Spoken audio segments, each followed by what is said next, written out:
আওয়ামী লীগের দোষরা তারা জায়গায় জায়গায় আগুন অন্ধিকারক হত্যা করতে চেয়েছে।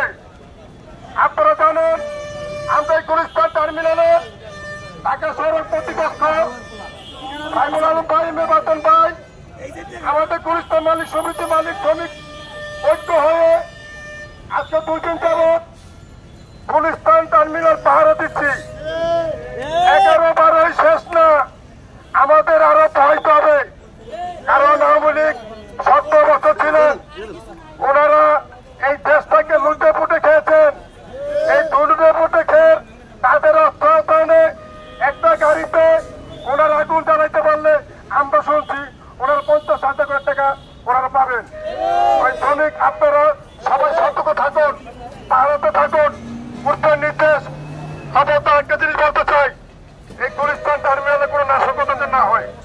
আমাদের সাথে থাকবে, আমাদের সাথে চলবে, আমাদের সাথে খাবে, আবার আমাদেরকে আমাদের ঘরের লাগাইতে যাবে। আপনারা এটা কখনো হতে দিবেন না। এই বলে এখন এই জায়গায় সমর্থন ঘোষণা করছি। যুবলীগের গুন্ডারা হুঁশিয়ার সাবধান, সরকার অবলিপ্ত ধরে ধরে জেলাইপর জেলাইপর জেলাইপর সরকার অবলিপ্ত সরকার অবলিপ্ত ধরে ধরে জেলাইপর ধরে ধরে জবাইকর সরকার অবলিপ্ত সরকার অবলিপ্ত ধরে ধরে জেলাইপর ধরে ধরে জেলাইপর সরকার অবলিপ্ত সরকার অবলিপ্ত ধরে ধরে জেলাইপর ধরে ধরে জেলাইপর সরকার অবলিপ্ত সরকার অবলিপ্ত ধরে ধরে জেলাইপর ধরে ধরে জেলাইপর সরকার অবলিপ্ত সরকার অবলিপ্ত ধরে ধরে জেলাইপর ধরে ধরে জেলাইপর সরকার অবলিপ্ত সরকার অবলিপ্ত ধরে ধরে জেলাইপর ধরে ধরে জেলাইপর সরকার অবলিপ্ত সরকার অবলিপ্ত ধরে ধরে জেলাইপর। সবাই গেলাস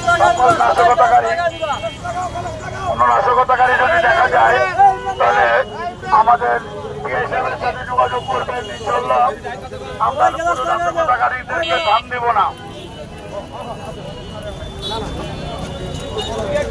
এই সাংবাদিক কি খবর?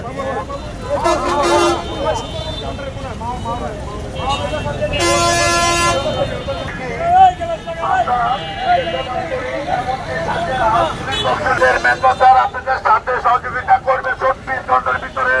ইনশাল্লাহ আমরা মালিক সমিতি, শ্রমিক কমিটির সকল নেতৃবৃন্দ আপনাদের পাশে আছি, থাকবো। হকার ভাইদেরকে দৃষ্টি আকর্ষণ করছি, কোন নাশকতাকারী দেখলে আমাদেরকে জানানোর জন্য।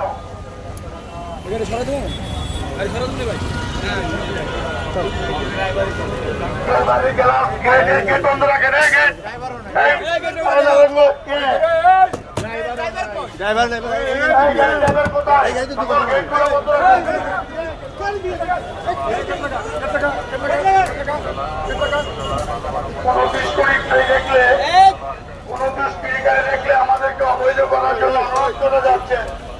ঠিক আছে, সকল গাড়িকে আপনারা স্থানে লাগাই রাখবেন, গ্লাসগুলো লাগাই রাখবেন। সকল চালক, হেল্পার, সুপারভাইজার, মালিক সমিতির নেতৃবৃন্দ, সরকার ভাইদেরকে দৃষ্টি আকর্ষণ করছি, কোন